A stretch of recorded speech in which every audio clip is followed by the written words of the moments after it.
Family accused me of being a creep to my sister, so they kicked me to the streets, but now after 30 years they want to meet in person to apologize. I lost my mom when I was 12 to breast cancer, so that just left me and my dad. When I was 14, Dad met and married my stepmom Ashley, who brought with her my stepbrother Mark and stepsister Emily. I got along with Ashley and Emily really well, but Mark not so much. He and I were always getting into arguments and fights. I was always told by my dad to give Mark a break because he's been the man of his house for a while. Anyways, when I was 15, I met a girl at school, Lisa, and we started dating, as much as one can date at 15. However, Mark apparently had a crush on her and was mad that I asked her out. He started a fight over it, in which my dad had to intervene once again. And somehow I again was made to be the bad guy. One day after my 16th birthday, my stepmom was putting away my laundry and started yelling, which was awkward because my girlfriend Lisa was there. We all ran thinking the worst.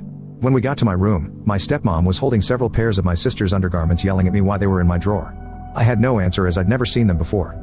Of course no one believed me, no matter how much protesting I did.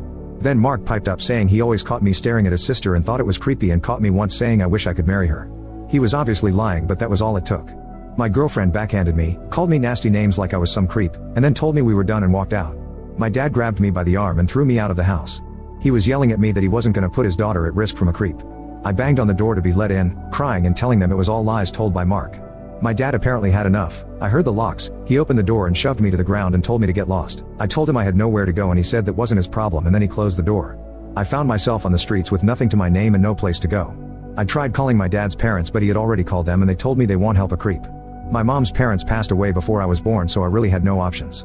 I lived on the streets for 2 years, doing what I had to in order to survive. No kid should have had to do what I had to do in order to just live. There were some really dark days. Shortly after I turned 18, I found a job working at a boxing gym states away from where I began this horrible journey. I worked there for years and learned the sport, which helped me with my hate and anger. Then one day I met a new girl, May, who was only 20, at the cafe down the street from the gym. At this point I was 35, and I know it's a huge age gap, but we just clicked. I don't believe in fate, or soulmates or any of that stuff like that, but if there is such a thing then we had it. We dated for 2 years and then got married. Her dad was an electrician and hired me afterwards. I think he did so mostly to know I would be able to support his daughter and know I was doing right by her, but also in case he needed to keep me in check. He never said this to me, but as a dad I get it now. Fast forward 15 years later, we are still together with 4 beautiful daughters. I just passed my master's license as an electrician, which is all thanks to my wife for pushing me to get my GED. But just this last weekend I received an email from my stepsister. Not sure how she got my email address, but I know it isn't hard on the internet.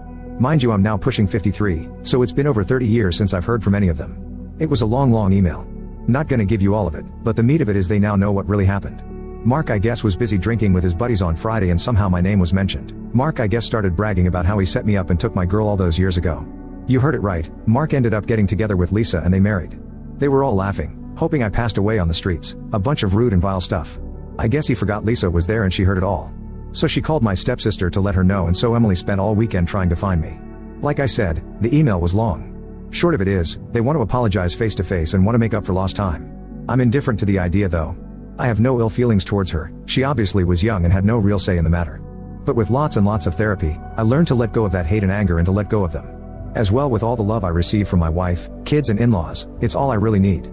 I'm of the idea of just deleting the email and moving on like nothing happened. My wife thinks I should at least respond back, even if to say something snarky like, "Thanks for finally believing me, it only took more than 30 years." Should I even entertain this communication with them or just delete the email?